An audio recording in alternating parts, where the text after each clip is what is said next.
Shalom à tous bien-aimés, frères et sœurs, grâce et paix sur vous au nom du Mashiach notre Adon. Bienvenue aux 3 puits du salut. Je suis le Kohen Hanazi Nezeria, fils d'Israël biologique de la tribu de Lévi. Alors, mes bien-aimés, je viens échanger avec vous sur un sujet extrêmement important. Je vous parlerai d'un événement, bien sûr, qui arrivera, oui, demain. Demain, dimanche 7 septembre 2025. Et si c'est déjà le dimanche que tu regardes cette vidéo, alors comprends que ce sera justement le soir que ces événements vont se produire. Alors, je vais vous parler aujourd'hui, bien sûr, de l'éclipse lunaire. L'éclipse lunaire. Quand on parle d'éclipse, c'est le fait de cacher quelque chose. D'accord? Quand on dit éclipser, c'est le fait de se mettre au devant de quelque chose. Quand on parle de l'éclipse lunaire, c'est quoi?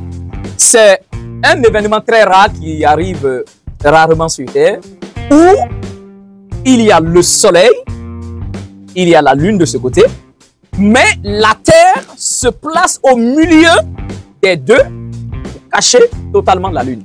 C'est-à-dire, c'est le moment où le soleil, la Terre et la lune sont étroitement alignés, parfaitement alignés. Et puisque la Terre est au milieu, bien sûr, et devant la lune, ce qui va faire que la lune ne sera pas visible, la lune va être cachée. D'accord? Alors, mes bien-aimés, c'est un sujet extrêmement important parce qu'il y a des rituels à faire, il y a des choses à observer. Mais quand nous parlons souvent de ces choses-là qui concernent la spiritualité, il y a des gens, ils vont se lever, non, Jésus est mort, non, on n'a plus besoin de ça, on n'a plus besoin de ces choses-là, nous sommes dans la nouvelle alliance, on n'est pas dans la tradition, tout ça. Mais après, quand ça va chauffer sur eux, là, c'est eux qui vont prendre leur téléphone pour m'appeler derrière. Ah, vieux père, comment, est-ce que tu peux faire des trucs? Même aujourd'hui, quelqu'un m'a appelé. Un pasteur, hein? Vous voyez un peu? Alors, comprenez les réalités des événements.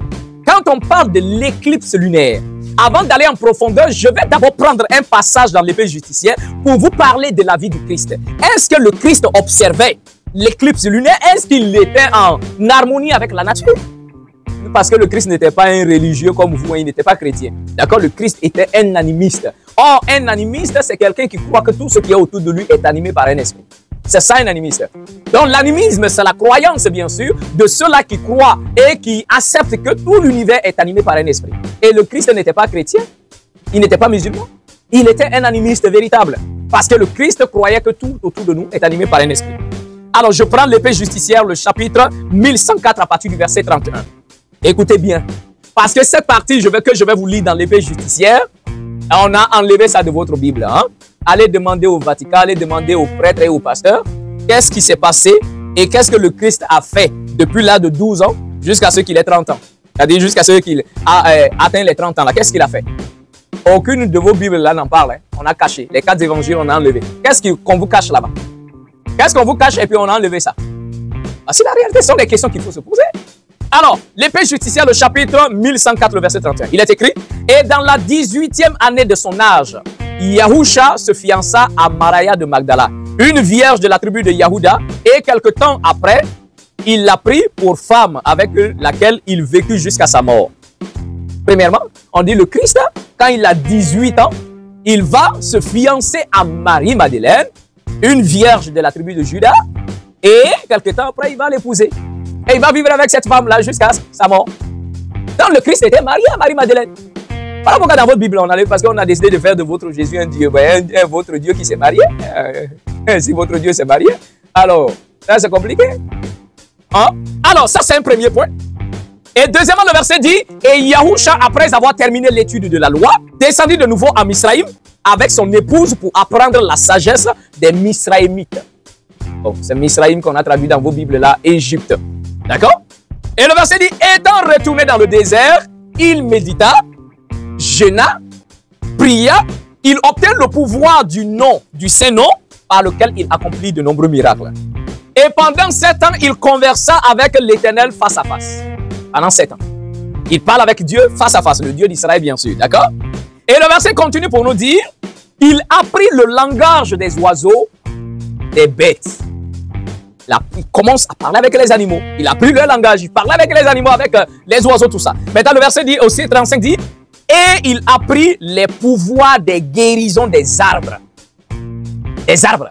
Comment prendre des écorces, des feuilles, les mélanger pour que quelqu'un soit guéri? Le Christ a tout appris. Il était un guérisseur traditionnel. Et c'est ça que l'Occident n'a pas voulu vous dire.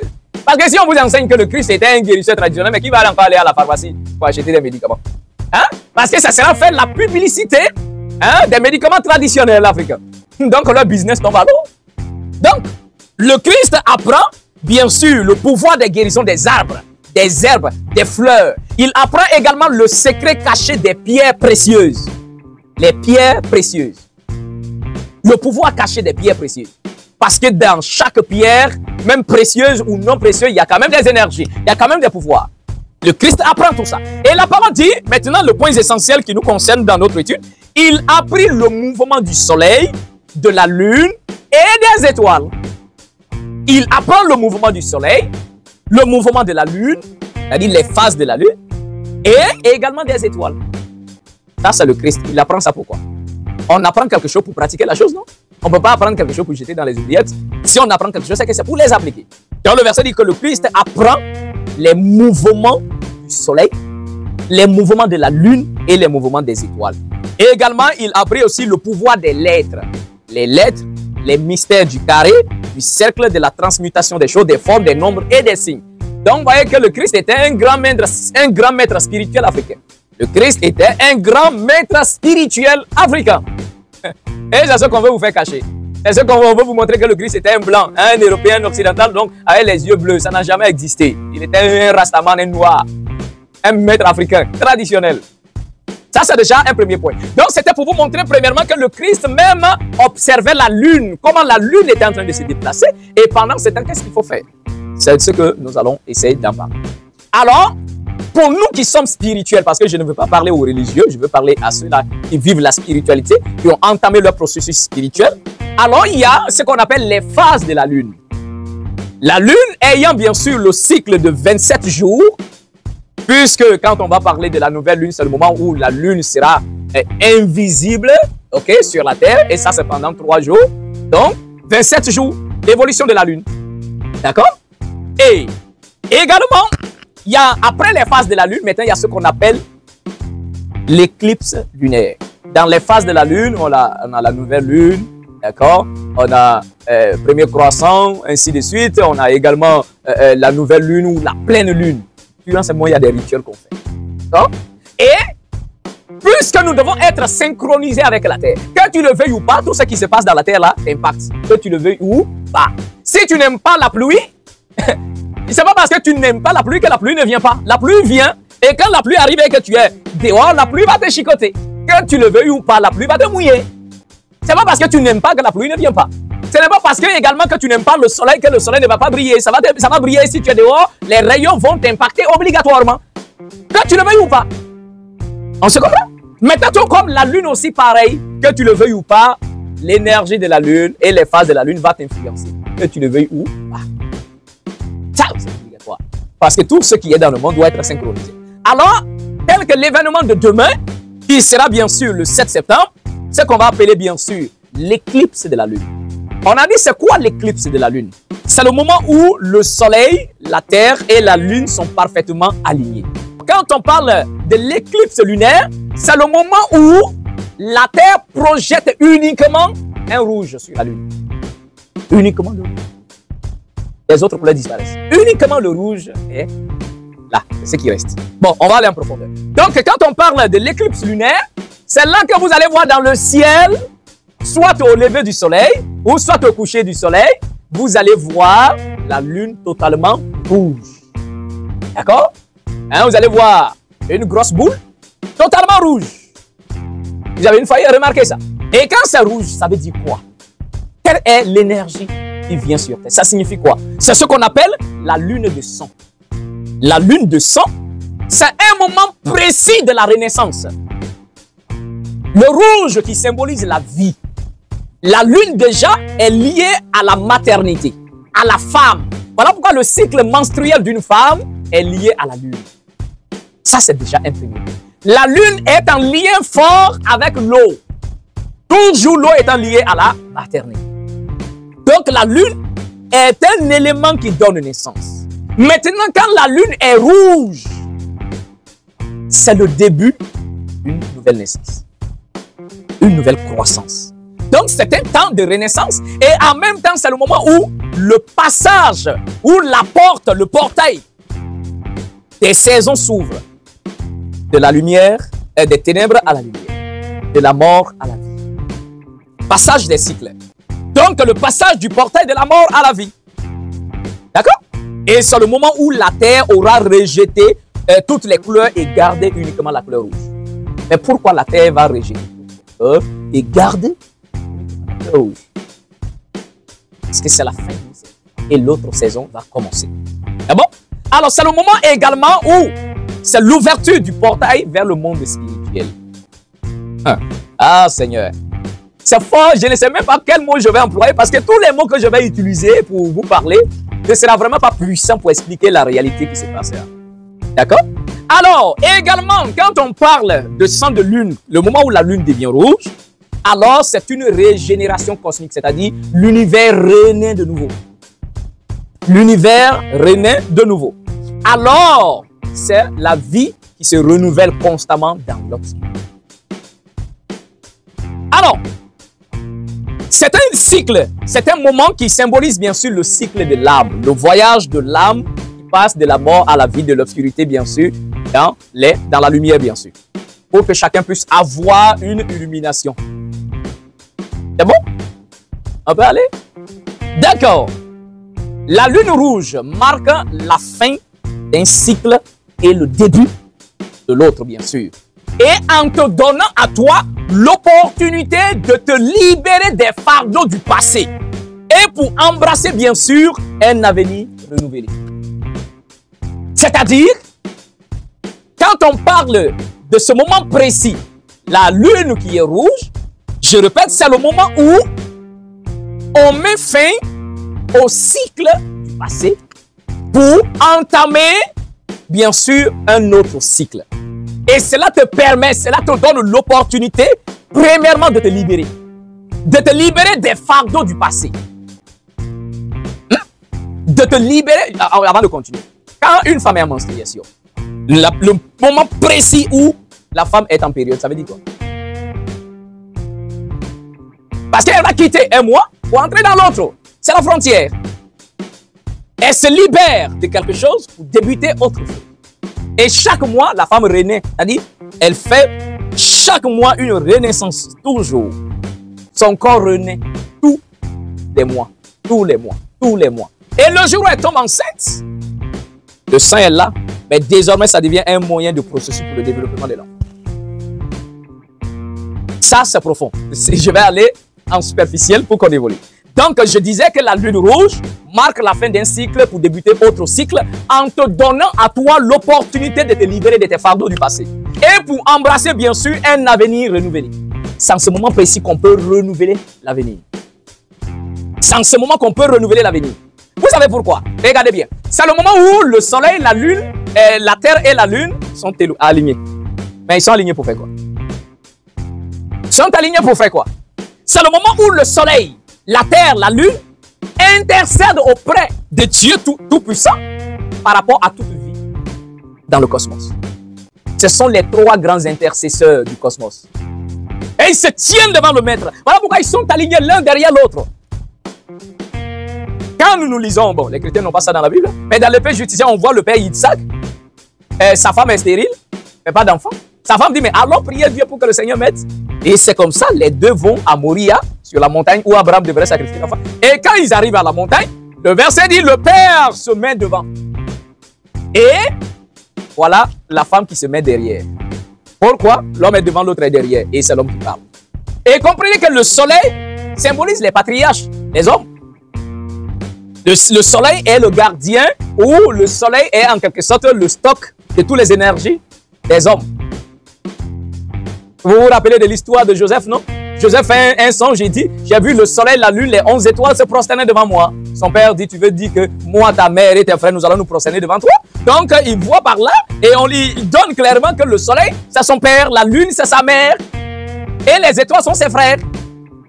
Dans Apocalypse, le chapitre 12, il est écrit que voilà une femme qui était là, elle était enceinte, elle veut accoucher, mais elle est enveloppée par le soleil. Elle est arrêtée sur la lune. Il y a 12 étoiles sur sa tête.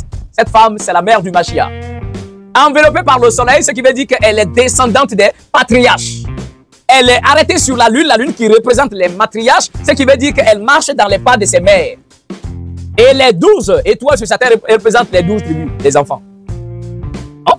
Donc, dans notre culture, dans nos traditions, même dans les écrits, vous voyez que le soleil symbolise le masculin, alors que la lune symbolise le féminin. Qui peut contredire ça? Et voilà pourquoi le cycle menstruel d'une femme est lié à la lune. Qui peut contredire? C'est la réalité naturelle, c'est physique, c'est là. On voit palpable. Le cycle menstruel d'une femme, c'est combien de jours? C'est combien de jours? Le cycle menstruel d'une femme. 29, 28, 29, ça dépend. Si la personne a son corps bien en place, voilà. On se comprend? Alors, nous continuons toujours. Ah, c'est fort, hein? C'est très fort. Mais vous allez voir que d'autres veulent se jouer au dur. L'énergie de ça va te retrouver.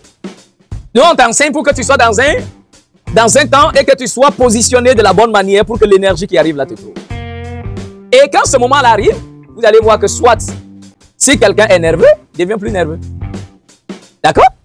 Même quand on parle naturellement de la pleine lune, quand la pleine lune arrive, on parle des marées, où les eaux montent, où l'énergie de la lune devient plus élevée, à tel point que ce que tu es reflète encore d'habitude. Tout comme les choses montent, tu monteras aussi.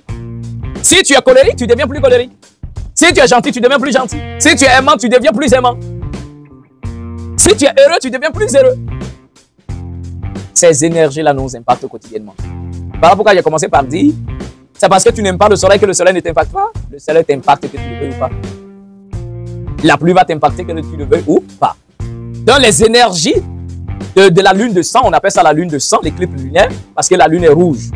Donc maintenant, en ce moment, tu as l'opportunité de te débarrasser de ton passé. Puisque c'est un cycle de renaissance.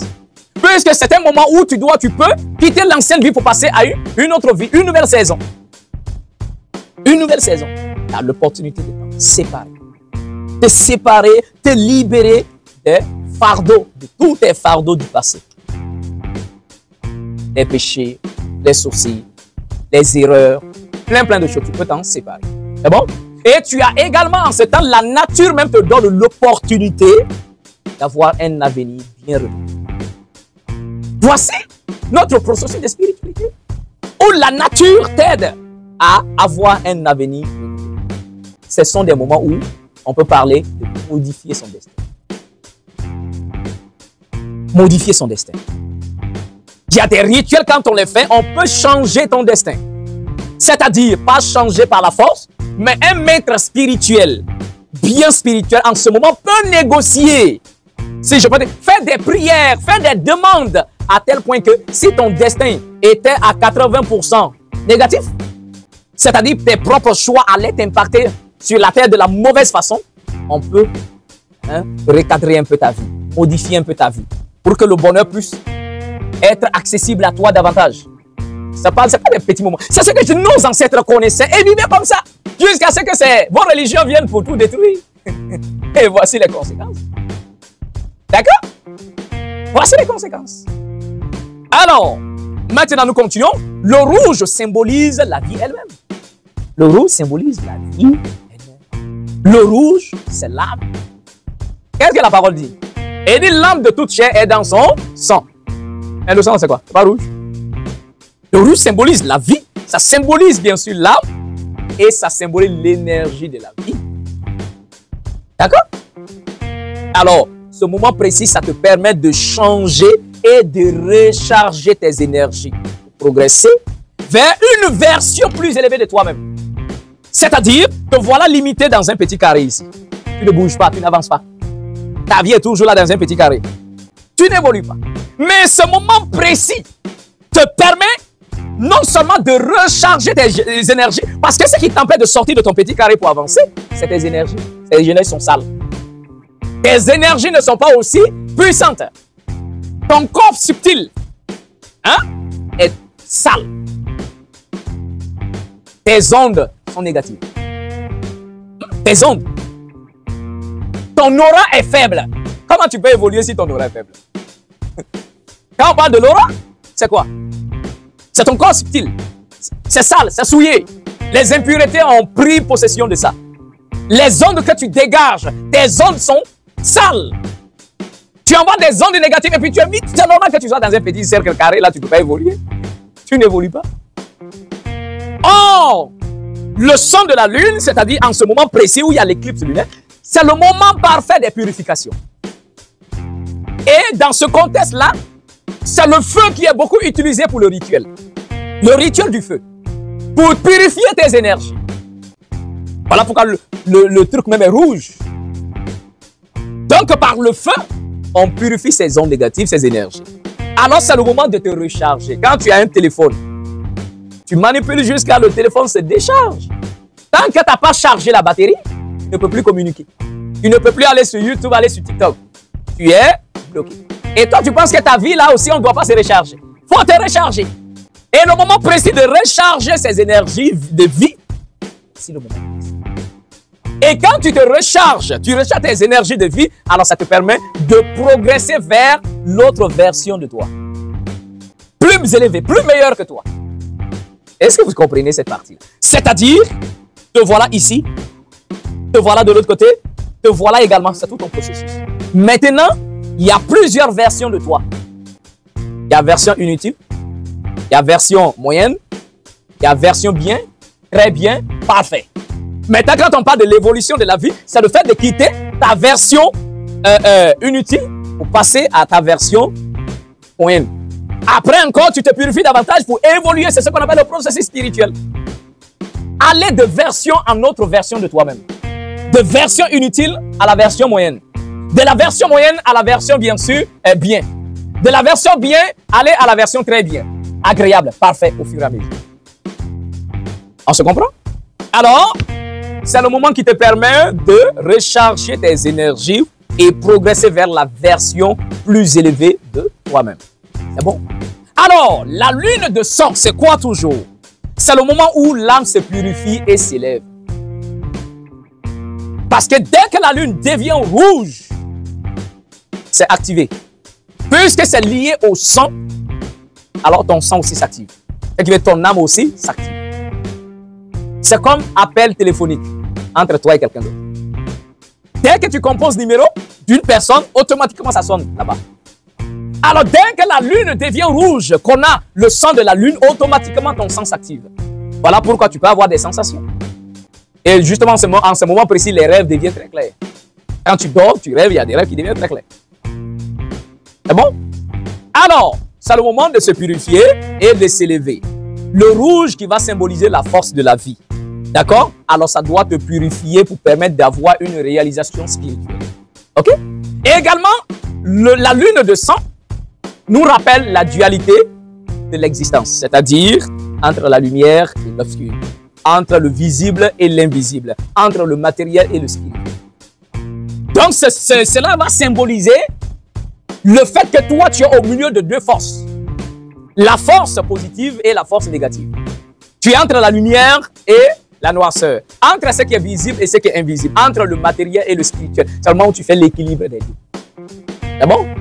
Alors, pour aller rapidement et terminer, la lune symbolise quoi? L'esprit subconscient. C'est l'endroit où il y a nos rêves, nos désirs, des souvenirs oubliés. D'accord? Et quand la lune change de couleur en étant rouge, comme je venais de le dire, cela impacte automatiquement ton âme. Tu le veux ou pas? Tellement où ton âme s'active. Et c'est l'appel que l'univers te lance pour une purification. Parce que je venais de vous dire, les trois sont en train d'intercéder auprès de Dieu pour l'amélioration de l'univers. Bon, les chrétiens n'ont pas encore ça dans leur Bible. Quand vous lisez dans le livre du Père Adam, quand Adam meurt, la parole dit, le soleil et la lune sont venus se prosterner devant Dieu afin d'intercéder pour Adam, pour que le Seigneur lui pardonne le péché qu'il a fait. Et le verset dit, maman Hawa dit à son fils Chet, il dit, mais qui sont les deux hommes qui sont prosternés devant Dieu? Et ils sont en train de prier en faveur de ton père Adam. Chet dit, mais c'est le soleil et la lune. Mais c'est là la mère dit, mais où sont passées leurs lumières? Chet répond, mais ils sont devant le maître de toute lumière. Donc la lumière de Dieu lui-même a éclipsé leur lumière.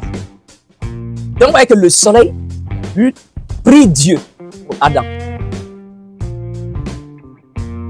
Eh Seigneur. Lisez le livre d'Osée, Osée 2:21. Qu'est-ce qu'il dit? En ce jour-là, je vais exaucer les cieux. Mais les cieux, là, c'est qui? Ce sont les esprits du soleil, les esprits de la lune, les esprits des étoiles. Il dit, je vais exaucer les cieux. Les cieux vont exaucer la terre. La terre exauce le blé, l'huile et le vin. Et ils vont exaucer. Donc, si le verset dit, je vais exaucer la terre, c'est que la terre prie. Quand il dit, je vais exaucer les cieux, c'est que le ciel prie. Il dit, les esprits des cieux prient, les esprits de la terre prient. Mais c'est le moment où le soleil, l'ange qui est derrière le soleil, l'ange, les anges de la terre, les anges de la lune se mettent ensemble pour intercéder en faveur de l'univers, en faveur du cosmos, de tout ce qui existe. Et c'est le moment de la renaissance de Dieu. Maintenant, comprenez un point précis. C'est le moment où, également, il y a le sacrifice universel. Le sacrifice universel. Est-ce que vous comprenez? Le sacrifice universel. Vous savez pourquoi les dieux de la terre, les esprits de la terre n'aiment pas le sacrifice du sang? Parce que l'univers même se présente un sang. Ce qu'on appelle le sang de la lune. Voilà pourquoi la lune devient rouge. Ça, c'est le sacrifice de l'univers. Qui n'est pas effectué par les humains, mais effectué par les dieux auprès du Tout-Puissant en faveur de l'univers. Donc, c'est le moment du sacrifice de l'univers, où le soleil, la lune, la terre intercèdent pour nous. Et la lune étant représentée comme la mère, celle qui donne la vitalité, voilà pourquoi elle devient rouge. Bon, c'est trop profond, je ne peux pas rentrer en profondeur. Déjà, superficiellement, c'est un peu compliqué pour les gens. D'accord? Alors, comme je venais de le dire, donc la lune étant liée au cycle menstruel des femmes.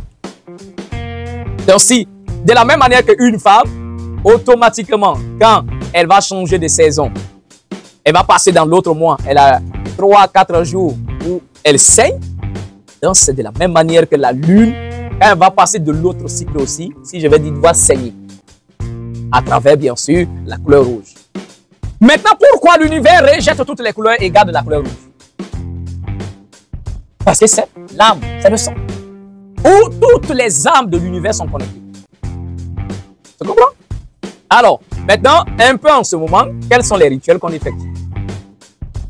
On est dans la couleur rouge. Parce qu'en ce moment, la lune est rouge.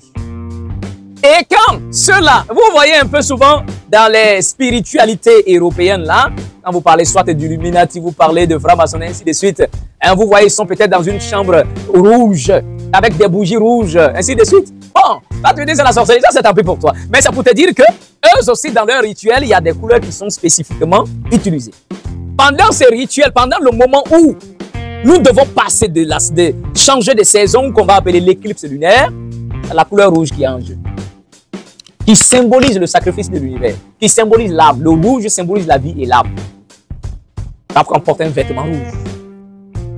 Et on allume des bougies qui sont rouges, bien sûr. D'accord? Si on n'a pas de bougie rouge, alors on a un grand feu qu'on allume. Dans un endroit où on décide, un endroit reculé où on est, on allume le feu et on fait des rituels autour. Est très, très, très, très important. Bon, alors mes bien-aimés, je ne vais pas aller en profondeur, je vais juste m'arrêter là comme ça, mais si je récapitule ce que tu dois comprendre, alors quand on parle de ce moment précis qu'on va appeler l'éclipse lunaire, c'est le moment où le soleil, la terre et la lune sont parfaitement alignés. Ils sont alignés pourquoi? Pour intercéder pour l'univers. Présenter un sacrifice cosmique au tout-puissant créateur. C'est bon? Ok. Maintenant, on a vu que le Christ lui-même observait, bien sûr, les phases de la lune, du soleil, le mouvement des étoiles. C'est bon? Alors, c'est le moment précis où l'âme s'active, où tu as l'invitation de te purifier, de purifier tes énergies, où tu peux te libérer, bien sûr, des énergies de ton fardeau du passé, ayant l'opportunité, bien sûr, de renouveler ou d'aller de nouveau, d'embrasser de nouveau la meilleure version de toi-même. Voici, c'est réalité. Bon, alors que le Tout-Puissant nous accorde sa grâce, alors pour ceux qui sont intéressés par la spiritualité, pourront nous laisser des messages, bien sûr, et nous donner peut-être des idées sur quoi ils veulent qu'on échange. Alors, on aura la grâce de pouvoir entamer ces sujets-là avec vous. Que le Tout-Puissant vous accorde sa grâce et qu'il vous bénisse. Alors, l'événement, ça sera bien sûr pour ce soir et pour demain, dimanche 7 D'accord? Et nous avons également les heures, à partir de quel moment à quel moment il faut accomplir des rituels, tout ça pour ceux qui sont intéressés. Alors pour nous contacter et ensemble nous allons établir des choses. Que le Tout-Puissant vous accorde sa grâce et qu'il vous bénisse. Et que la nature, les ancêtres, l'univers soient en accord avec vous et qu'il vous bénisse. C'était le Kohen Anazi Nezeria. Et moi je vous dis shalom.